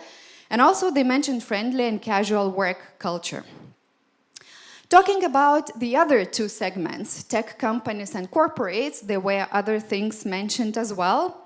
For example, for corporates, people would like to work in the cases when they prioritize stability and work-life balance. So definitely the main things that were mentioned, stability, the perks that you could get there, and in Danske's case, the latest tech. If to summarize and deep dive a little bit on why those well-established startups are so attractive, we could narrow down into three areas. One is the culture, then leadership, and then expertise. So in terms of the culture, majority of the people mentioned positive working environment. And all of our respondents had imagined in their heads what it would mean to work for a startup. So meaning they knew inside out the culture, they knew how people work, they knew how the hierarchies work, they had a lot of information about the startups. Talking about leadership, they said that they relate and they feel that leadership team and experts are familiar to them because they've experienced their values and attitudes throughout various meetups and events. And they thought that leadership is respectful, empowering, telling their success stories, but also not worrying and sharing their successes together with their teams. And experts who are very visible, in many cases opinion leaders, having their own blogs on certain topics, which is very important for most of the people. So these three things, when you think about them and look about them, are very much impacted and influenced by the leadership team in every tech company. So basically, these three things are shaped by the team leads. So every employer branding, employer value proposition has to be known externally, but also has to be proven internally. It means that it's not only that you have to speak about what is good in that company. It means that you have to have certain frameworks and methodologies that you use in the companies, and we've heard many of them here today in the prior speeches. But also, every employee of your company has to be your ambassador, able to confirm and prove that actually this really works. And this is only how the employer branding in such small market as Lithuania works. What is also differentiating is that the most desired employers master the employee journey and every step of this journey, whether it is starting with building awareness, attracting candidates, recruitment, onboarding, engagement, developing the talents, or already dealing with people who are leaving. And throughout every step of this candidate and employee journey, the most desired employers have certain frameworks and have mastered out almost every step. So let's look now into some of the steps. So let's look into attracting top talent. So, oops, I've jumped through. So first of all, I wanted to share some things how top talent choose the companies and what are the most important criteria for choosing the companies. So company culture and organizational climate was mentioned as the first one. Team and team lead as the second one. Product and service, growth, learning, and salary. Now talking about each of them, company culture we've discussed briefly previously. Team and team lead, in majority of the companies, top tech talent feel that they've joined to work not a company, but they've joined to work with a team. So the most important aspect for them is not even the whole company or its culture, but what is the culture in this one specific team. They care about the team lead personality, how decisive one is, they care about how decisions are being made, and in general, the competence. Talking about product and service, it is very important for all the top talents. They want to work on interesting projects or products. They want to work on something that they would be proud of, and definitely something that they would not have to make compromises with their own values. So in this case, companies that are building products, for example, for gambling or tobacco or alcohol, they need to leverage on other benefits because they lose in attracting top talents in that field if their product contradicts the values. In most of the cases, definitely product versus service. Product is being prioritized versus service. Growth and learning is also a very important aspect. People have to feel that they're able to grow in the role and they have future prospects in growth. And salary. What is interesting in salary is that, according to another research that was being made in the Baltic states, in Lithuania, Latvia, and Estonia, Lithuanians care least about the salary. And moreover, they care not about the current salary, but about the future salary prospects. So for example, if you would offer a job offer, if you would give a job offer with a currently big salary, but lower perspectives in the future, they most likely would choose another one where this job offer would open up the door for the future higher salary. The difference is huge. According to the researchers in Latvia and Estonia, the salary is one among second or third criteria for choosing a job among developers still. So let's jump now a little bit into recruitment, how these companies recruit. And talking about recruitment, I would like to share only several tips and tricks, so 3 insights on how to recruit successfully. So first insight is that well-used personal channels help to attract top talent. What do I mean personal channels? We all know in this audience probably that there are only 2 ways that currently work in getting top talent. So one is headhunting and another one is referrals. And both of them I would name as personal. Why? Because headhunting, according to our research, works only as long as manager or tech expert headhunts. So if you have HRs and recruit as headhunting, no chance that you will get a high response rate. So according to some testimonials, even I would say that response rates increases by 70% if a manager reaches out to people. And also the offer has to be very specific. So you have to say why specifically at the current moment you're approaching that person and why you think that person would be interested. On referral side, our people and referrals actually bring the best candidates, and we all know that. And you can multiply this effort if every employee of yours start recommending people. However, we also know that tech people sometimes struggle to describe the companies or to describe the benefits of why they should come and join these companies. So you, as leaders, you have to help your technical people with the wording and putting all the benefits and words into their mouths and heads on how they could pitch in your companies and how they could explain why it's worthwhile joining this particular job with this particular company. Another dispute talking about referrals is how big referral bonus is. And I know even several companies who have put extremely high referral bonuses thinking that developers will stop coding and sit down on headhunting. Sorry, doesn't work like that. So especially top talents, they think that referral bonus is like a thank you. So one of our respondents was telling me, well, if you drive somebody from Vilnius to Klaipėda, you would expect them at least to buy a cup of coffee for you. So referral bonus doesn't have to be big, but it has to be there so you would show that you say thank you. Second insight, your task is your brand. What I mean by that is that sometimes companies use technical tasks as a branding method. And I love this one example, and probably Olegas, who spoke prior to me, will know better than me, Trustpilot. When Trustpilot established a country office in Lithuania, they've announced a coding challenge. You had to code to get a job ad. Many of our respondents in the research mentioned this tech challenge because some of them have spent even 4 hours coding overnight trying to crack down the task and get the job ad. Well, ultimately, majority of them were not interested in the job ad, but this shaped employer brand so well that Trustpilot became quite known company instantly.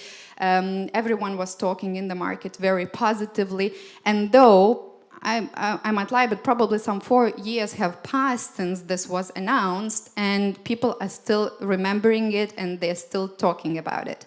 So that's an amazing way to establish your brand, because top talents, they love challenges, they love competition. If you say that somebody has done that in 15 minutes, they will crack down and spend a lot of time to beat that. Third insight, your feedback is your culture. Unfortunately, our research showed that majority of people had a very poor feedback experience, where they either didn't get feedback at all, quite a lot of cases, or in some other cases, the feedback was very, very poor and generic, which does not say anything and doesn't provide any insights. So if you share a feedback just to put a tick on the box, people might think that you are a very hierarchical, old-fashioned company that most likely will not provide growth opportunities for you, for a candidate, because it means that you don't treat it seriously and you don't value somebody else's time. So, moreover, if the feedback is provided in a way that kind of tries to prove that you failed as a candidate, that's even worse, actually.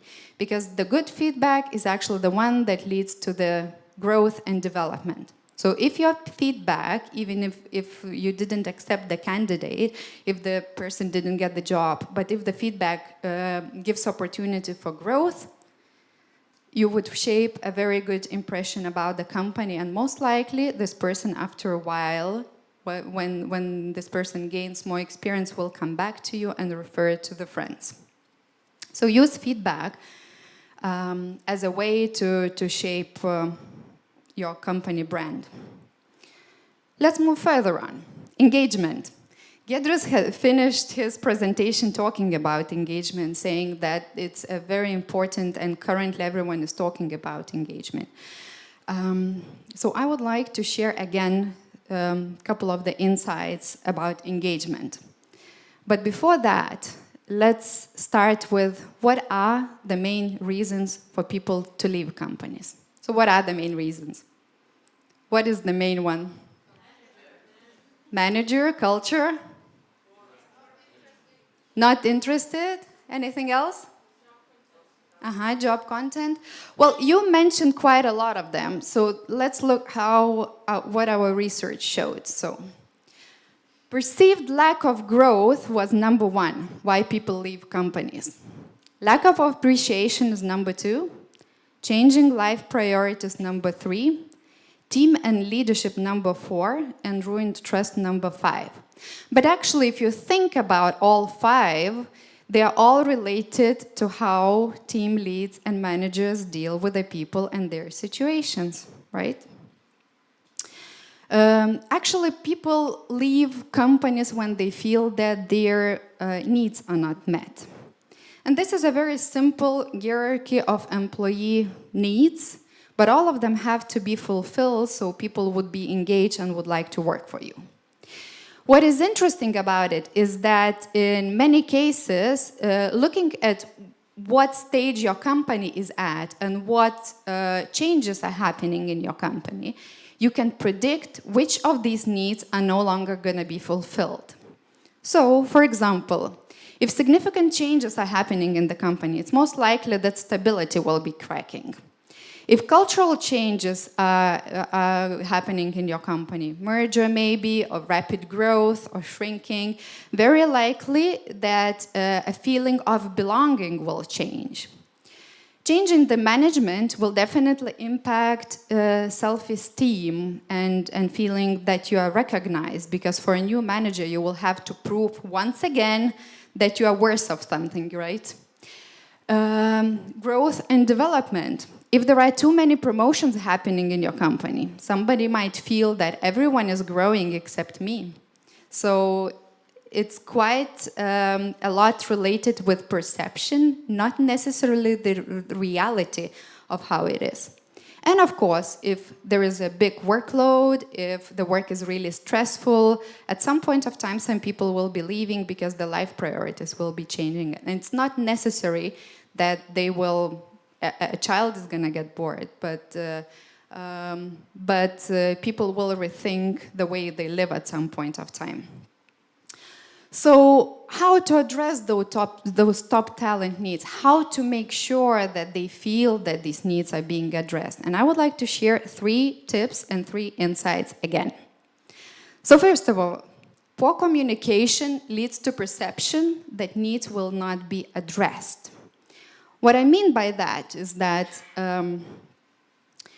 in many of the companies, communication is a very poor area, and majority of the companies are struggling with communication. One of the reasons behind it is that nobody thinks it's their job to communicate, right? Team leads don't think it's their role to communicate in many cases as well, and moreover, they don't always have even the skills and knowledge how to do it rightly. So I put this priority area, who is accountable, first of all, for the communication and making sure that you communicate things related to these needs here. HR and communication specialists usually should be only the people who create frameworks and help team leads and managers to communicate. Majority of the responsibilities still lie with team leads and managers. What is also interesting is that our research showed that we found only one company where all 3 types of one-on-ones were happening. So one-on-ones are a fantastic vehicle to understand where your people are and what issues and concerns they have, on whether their life priorities are changing. Majority of the companies have performance-based one-on-ones where they talk about job. Some of them have KPI setting and review one-on-ones time to time to review which direction you should be going. And very few, honestly, are systematically and sustainably doing personal development one-on-ones. And guess what? The top talents who experienced this, they were so shocked and surprised, and they would not even consider probably leaving that kind of company because of how much they appreciate it. Because they feel that they are not treated well in that company, but that company cares about them and their personal growth. And this is a skill that you may learn. However, like Giedrius previously said, there are very few role models that you could learn from, and this is a very significant gap in majority of the tech companies in Lithuania. Moreover, talking about the communication, there are 3 types of communication: top-down, cross-team, and bottom-up. So most problematic areas is cross-team and bottom-up communication. Corporates always suffer from bottom-up communication, lack of bottom-up communication. It is much easier for smaller companies to deal with that, and some companies like Vinted have even created their own tools to enable this free flow of information. Talking about cross-team communication, again, there are several types of cross-team communication. One is related to your direct work and how work is transferred from team to team. Many of the companies are struggling with that. But second type of cross-team communication is setting up a ground where the same people who have the same skills could share the knowledge and grow one another. So for example, testers from different teams working together and sharing the knowledge, product owners from different teams gathering together and sharing the knowledge. There are very few companies where this is happening with full scale. VIX is one of them, actually. Let's move on. Second insight. Lack of growth, one of the needs that I previously mentioned. Lack of growth is designed in majority of the companies in Lithuania, or the feeling of lack of growth. What I mean by that is that traditionally, when a young person starts as a developer, you start in a junior role. They would expect to become mid-level developer after about a year and a half, and usually they get promoted within this time frame. After approximately 3 years, they would expect to move into the senior roles, and we've seen multiple cases where they are promoted into senior roles after 3 years. And what's next? You remain working for the rest of the 30 years in the same senior developer role? So how other companies solve it? Amazon, Uber, and some others create like 9, 10, or even 12 layers of the developers, creating different roles and positions. Now, a second option is to create the whole map of where you could move within the company, because it's not necessary that you should move the developer's path. You could be a team lead, you could get to tech lead, you could become a client-facing tech. There are multiple areas where you could move. In many companies, people don't know these options. It's not put on the paper, they don't know they exist, they don't know what kind of skills they need to gain to get into one or another position.